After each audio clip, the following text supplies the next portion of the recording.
Hello friends, मैं हूं आपका दोस्त, आपका भाई, आपका मित्र एक बार फिर से जुड़ चुका हूं आज के इस बेहतरीन से क्लास में। फ्रेंड्स, आज के इस क्लास में हम पढ़ेंगे एनसीईआरटी मैथ क्लास 10 प्रश्नावली 1.1 और ये प्रश्नावली 1.1 का पार्ट नंबर 3 होगा।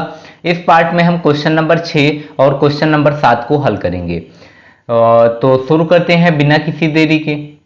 तो देखिए क्वेश्चन नंबर 6 हमारा क्या कह रहा है। क्वेश्चन नंबर 6 कह रहा है कि व्याख्या कीजिए कि 7 गुणे 11 गुणे 13 प्लस 13 और 7 गुणे 6 गुणे 5 गुणे 4 गुणे 3 गुणे 2 प्लस 5 भाज्य संख्याएं क्यों हैं।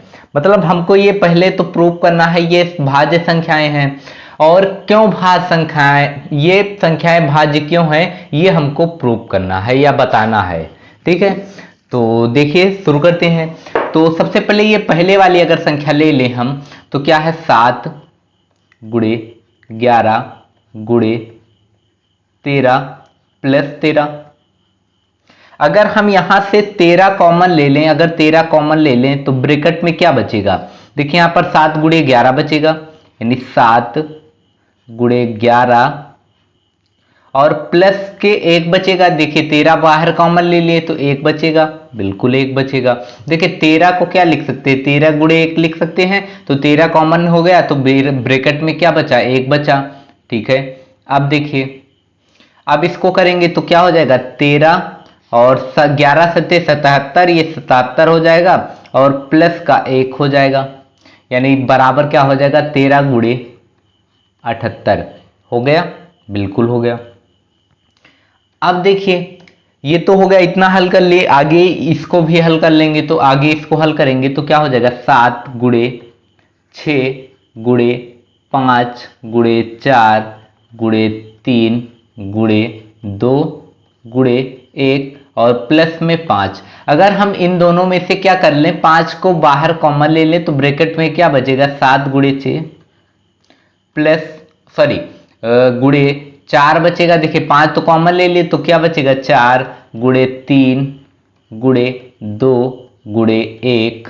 ठीक है, और प्लस का देखिए प्लस और 5 बाहर कॉमन ले लिए तो प्लस प्लस का 1 बचा, यानी 5 बाहर कॉमन ले लिए तो क्या बचा यहां पर देखिए 7 7 छंग 42 और ये 42 हो जाएगा और 42 और गुणे 4।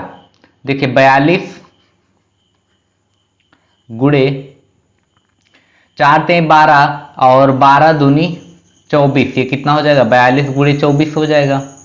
ठीक है, और प्लस का 1 हो जाएगा। ठीक है, 42 गुणे 24 करेंगे तो देखिए 42 गुणे 24,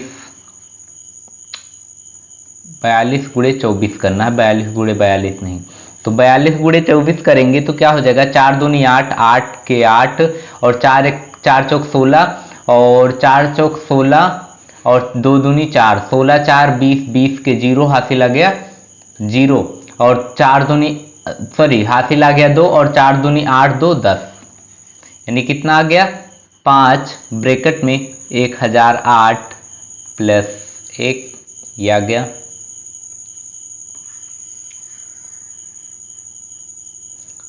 ठीक है, अब इसको क्या लिख सकते हैं 5 गुणे 1009 लिख सकते हैं, बिल्कुल लिख सकते हैं। अब देखिए जो भाज्य संख्याएं होती हैं, अर्थात ये क्या है भाज्य संख्याएं ही हैं। क्यों, क्योंकि इसमें जो गुणनखंड भाज्य संख्याओं का अगर हम गुणनखंड करते हैं तो देखिए भाज्य संख्याएं जो होती हैं उनका गुणनखंड क्या होता है, उनके 2 गुणनखंड होते हैं, 2 गुणनखंड होते हैं। जैसे अगर हम 16 ले लें, ये 16 ले लें तो इसमें क्या होता है एक से अधिक गुणनखंड होगा, यानी 16 के बराबर हम क्या लिख सकते हैं 2 गुणे 2 गुणे 2 गुणे 2, ये हो सकता। अर्थात इसमें एक से अधिक गुणनखंड है। अगर यहीं पर अगर हम अभाज्य संख्या ले लें, जैसे कि 17 ले लें, 17 को क्या लिख सकते हैं हम केवल 17 गुणे 1, यानी इसमें स्वयं और 1 के अलावा अन्य कोई गुणनखंड उपस्थित है नहीं है। अर्थात जो भाज्य संख्याएं होती हैं उनमें स्वयं के और 1 के अलावा अन्य कोई गुणनखंड उपस्थित नहीं होता है। लेकिन यहां पर क्या हो रहा है, देखिए इसको इरेज कर दें पहले। यहां पर क्या हो रहा है, यहाँ पर स्वयं और एक के अलावा अन्य भी, देखिए 13 गुणे 78 करेंगे दूसरी संख्या आएगी, अर्थात जो भी संख्या मान लीजिए वो संख्या क्या आ गई, x और x गुणे 1, यानी 13 और 78 को गुणा करेंगे तो कोई संख्या आएगी, मान लीजिए वो संख्या क्या है, x है, तो x गुणे 1 के अलावा अन्य भी तो संख्या है, यानी 13 गुणे 78 भी है, यानी इसमें दो एक और स्वयं के अलावा अन्य भी गुणनखंड उपस्थित हैं, इसलिए ये क्या हो जाएगी, भाज्य संख्या हो जाएगा। यही हमारा कारण होगा। और अगर हम इसका कारण लिखना चाहे तो लिख भी सकते हैं। यहां पर क्या लिखेंगे कि अतः ये दोनों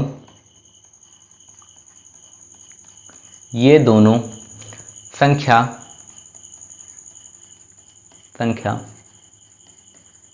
भाज्य संख्या है। क्यों है अभी बता रहे हैं, देखिए अभी बताएं आपको क्यों है, क्योंकि इनमें गुणनखंड एक से अधिक हैं, एक और स्वयं के अलावा अन्य भी हैं, क्योंकि इनके अभाज्य गुणनखंड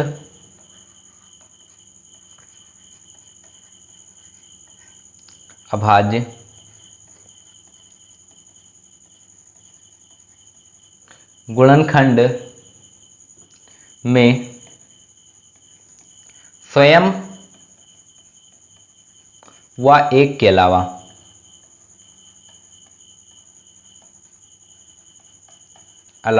अगर इसका भी अभाज्य गुणनखंड करेंगे, इसका 78 का और 1009 का भी करेंगे, तब भी उनका अन्य गुणनखंड भी होगा, के अलावा अन्य गुणनखंड भी उपस्थित है, अन्य गुणनखंड उपस्थित हैं।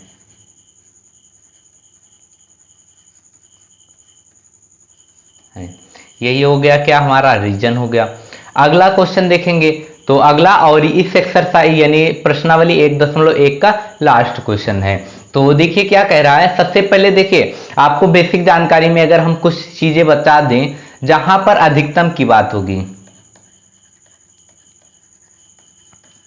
जहां पर अधिकतम की बात होगी वहां पर हम HCF निकालेंगे, और जहां पर देखिए, और जहां पर ऐसी बात हो कि कोई लगातार कोई काम हुआ, समय अंतराल के अंतर पर हुआ, कोई समय इतने पर काम हुआ, दूसरा काम इतने पर हुआ, तीसरा काम इतने पर हुआ, इतने समय बाद होता है। देखिए कोई काम इतने समय बाद होता है, कोई काम इतने समय बाद होता है, कोई काम मान लीजिए कोई काम x समय पर होता है, कोई काम y समय पर होता है, y समय बाद होता है, और कोई काम z के बाद z समय के बाद होता है।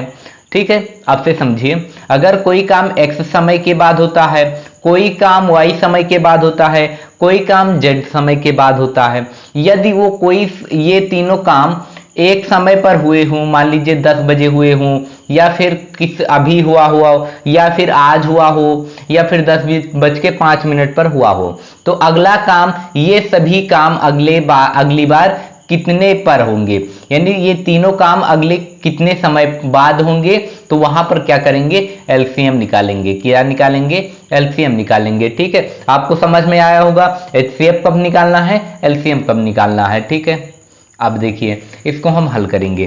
तो इसमें क्या कह रहा है, किसी खेल के मैदान के चारों ओर एक वृत्ताकार पथ है, इस मैदान का एक चक्कर लगाने में सोनिया को 18 मिनट लगते हैं। सोनिया को कितने मिनट लगते हैं, तो 18 मिनट लगते हैं, जबकि इसी का एक चक्कर लगाने में रवि 12 मिनट लगाता है।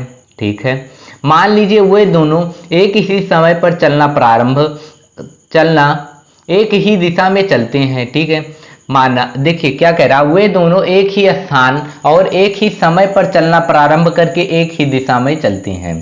ठीक है, कितने समय बाद वे पुनः प्रारंभिक स्थान पर मिलेंगे, यानी देखिए क्या आ रहा है यहां से,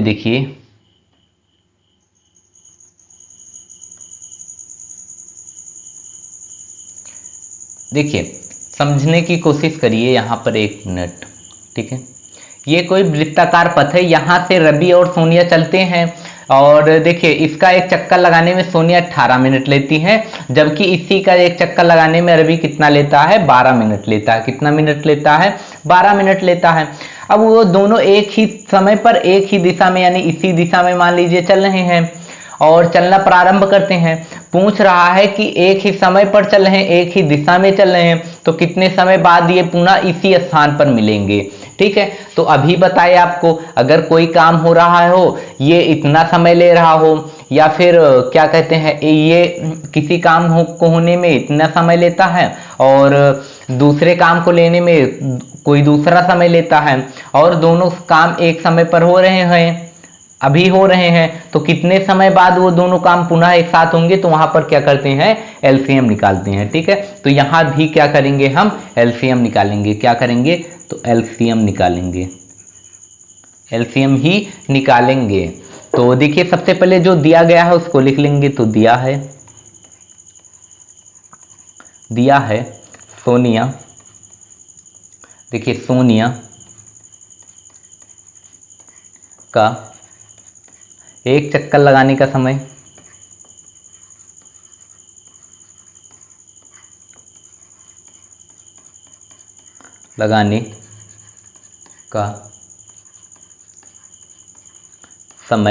बराबर 18 मिनट। ठीक है, m बराबर क्या हो जाएगा, मिनट हो जाएगा।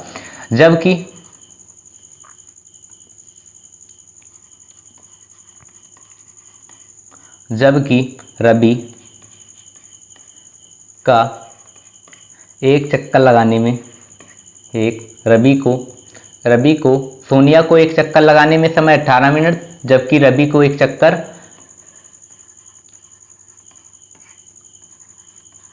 लगाने में समय बराबर 12 मिनट। तो देखिए वे दोनों एक ही स्थान पर मिलेंगे, कितने समय बाद मिलेंगे, तो देखिए प्रश्नानुसार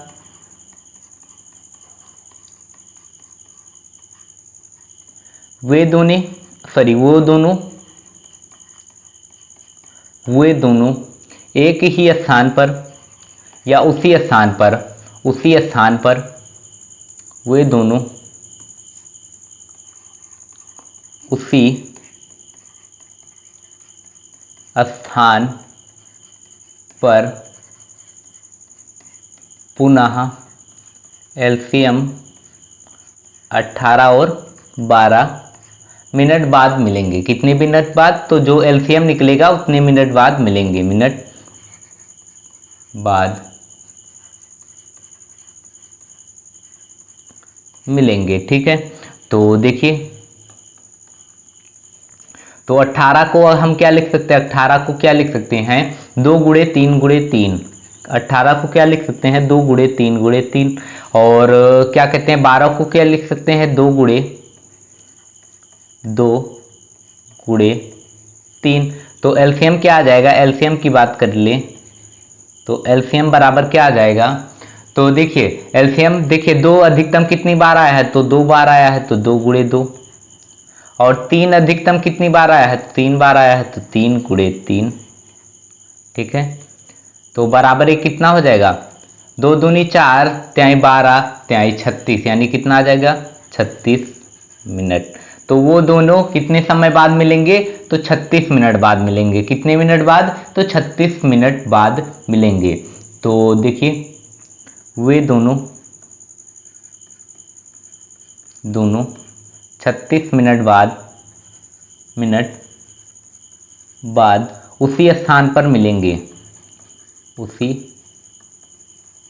स्थान या फिर प्रारंभिक स्थान पर, चाहे आपको उसी कर लीजिए या फिर प्रारंभिक स्थान पर मिलेंगे।